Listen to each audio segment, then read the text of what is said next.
Drummers Against Implied Timekeeping, Richard D. Albus. I want to do a video based upon another video that I had seen from another drummer. There have been so many new drummers coming on to YouTube teaching all sorts of things. And what I want to do is I want to give you my take on what I'm doing as comparing to what other drummers may be doing. And this way you can understand the principles that I teach, all right? Now, this particular drummer that I'm taking this from had, way more subscribers than I do. He seemed like a good guy. He was kind of a groove-oriented player. And he was playing to a click track, and he had some like electronic music. But the groove he was doing, he was holding traditional grip, and he was doing this groove.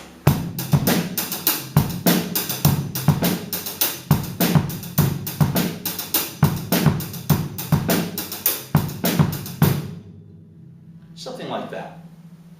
And he was going on and playing some fills. And I want to just explain to you what I'm doing in comparison, because when I see these videos, I kind of project the idea of what I would do. And for those of you who don't know what I do, I play in the open-handed position. Now, basically, I'm using a remote hi-hat.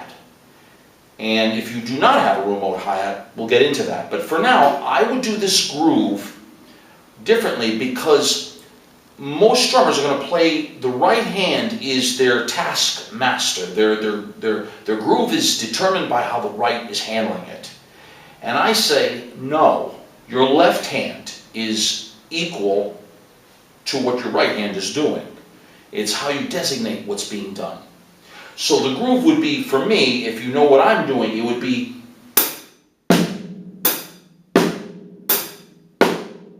incorporated with this groove.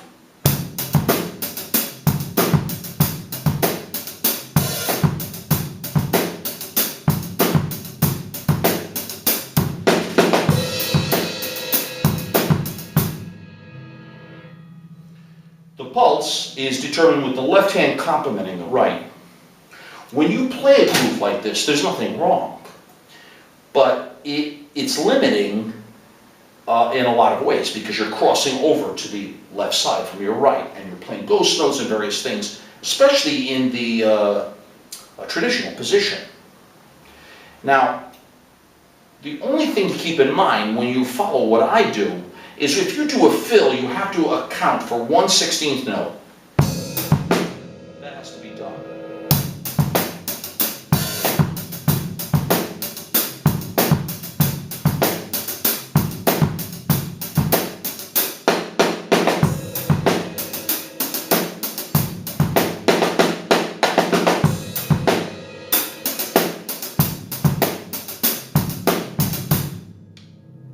That's the only thing you have to keep in mind to do the cycle and keep the groove going. But the pulse is determined by both hands together, not the right. To a certain extent, the left is actually dominant. And that's what I'm trying to do with these new videos. I think I'm going to do a series of videos based on what I see and what I would do in place of what I see. Now, when the remote hi-hat came into play in the early 90s, a lot of drummers to this day see the remote hi-hat as supplemental to the drum set, as a coloring tool. And I don't think that. I absolutely think that the remote hi-hat is one of the most important things on a drum set because it's changed everything. Its relationship with your left hand is dramatic now. And around 2000, 2001, the remote hi-hat became absolutely more important in my view than a ride cymbal or toms because of its incorporation with your left hand. Now, since most of you don't have a remote hi-hat, they're expensive, I would still approach this particular rhythm that the guy was doing with the left hand still playing. But what I would do, and I want you to do instead, is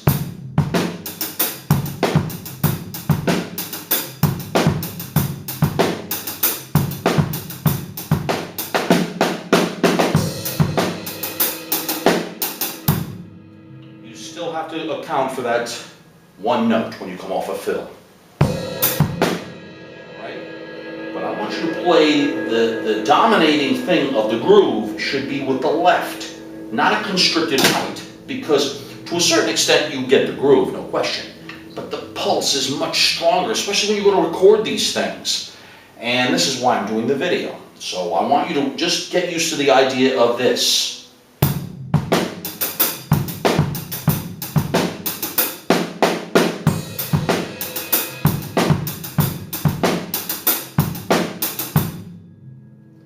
Just practice the technique of the hand moving. Now, if you've not seen my videos before, I am doing many things incorporating the left hand either in syncopated patterns, eighth note patterns, and a basic quarter like this. And it's important because you're converging your hands together. The right is not the dominant, the left is the dominant with the right. All right? This is what I'm trying to do. Now, there are instances where you might do, in the open-handed position, the groove, and I have those, but you're playing particular things with the remote hi-hat, and you have to go into my catalog. This is my 250th video. It's extensive, and I had no idea it would get to this point, but I'm inspired to keep going because of the response I get from many of you. And as I say, I don't have the production and the editing and all kinds of things with music. The idea of coming here is learning drums on the most technical and basic level without complicating things. But there are certain things in my experience of 49 years of playing that have caused what I do. So you will at least learn why I'm doing this. The way I'm playing these things now have developed over many years. Because I always played this way, but I see the limitations and problems. And now the evolution as things change, especially with the remote hi-hat, it is not something to supplement your drum set if you have some extra cash. For me, your remote hi-hat is something you must get because you have a major advantage over someone who does not have it. Because you use the second hi-hat to play the pattern. And use your remote hi-hat if you're going to play something intricate with your right hand, because you're not going to be able to do it with your dominant or your weaker hand as opposed to your dominant hand, then you should be doing it with your remote, all right? And this is why I want to do videos like this. I think I'm going to look at several videos online of, I don't care how big and technical these people play, I want you to see what I would do and how I would do it and what's the thinking behind it, because when you go to record these things, you will see that they're better this way than playing it this way. That's not to say that they're wrong. They're not wrong, because drummers are phenomenal, I've got to say, over many years of evolving, of coming up with ideas to make the groove better. That's the name of the game, always, to enhance the song. But you're limited when your right is doing it alone. I want that left incorporated. All right, so just if you have one hi-hat, do it the way I'm showing it to you.